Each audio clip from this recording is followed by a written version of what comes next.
Hi, 4 abs work out உங்கள் full abdomen, upper, lower and oblique எல்லாமே concentrate பண்ணுற மாதிரி பார்க்கலாமா? First work out crunches. இந்த மாதிரி வாலில் டைட்டாக உட்காந்துட்டு ஹிப்புக்கும் ஹீலுக்கும் இவ்வளோ டிஸ்டன்ஸ் இருக்கிற மாதிரி பார்த்துக்கோங்க. இதில் எந்த மூமெண்ட்டும் இருக்கக்கூடாது. கையை நல்லா தூக்கிட்டு கோரை நல்லா டைட் பண்ணிவிட்டு வாலை டச் பண்ணுங்கள். இந்த மாதிரி 3 செட்ஸ் நம்ம பண்ணணும். கவுண்ட் வந்து 10லேருந்து மினிமமாக ஸ்டார்ட் பண்ணுங்கள். அதுக்கப்புறம் கொஞ்சம் கொஞ்சமாக இன்க்ரீஸ் பண்ணிக்கோங்க. நெக்ஸ்ட் ஒர்க் அவுட் வந்து ஃப்ளட்டர் கிக்ஸ்.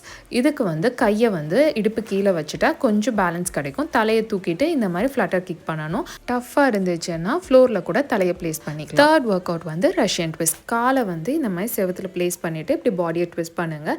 இது கொஞ்சம் ஈஸியாக ஃபீல் பண்ணிங்கன்னா காலை லாக் பண்ணிவிட்டு இந்த மாதிரி ட்விஸ்ட் பண்ணுங்கள். எல்லாமே 3 செட்ஸ் 10 கவுண்ட்ஸ்லேருந்து மினிமம் ஸ்டார்ட் பண்ணுங்கள். Fourth work out plank. இது 30 செகண்ட் ஹோல்லேருந்து ஸ்டார்ட் பண்ணுங்கள். 3 செட்ஸ் இதுவும் பண்ணுங்கள். எல்லாமே ஈஸியாக இருக்குல்ல, ட்ரை பண்ணுங்கள்.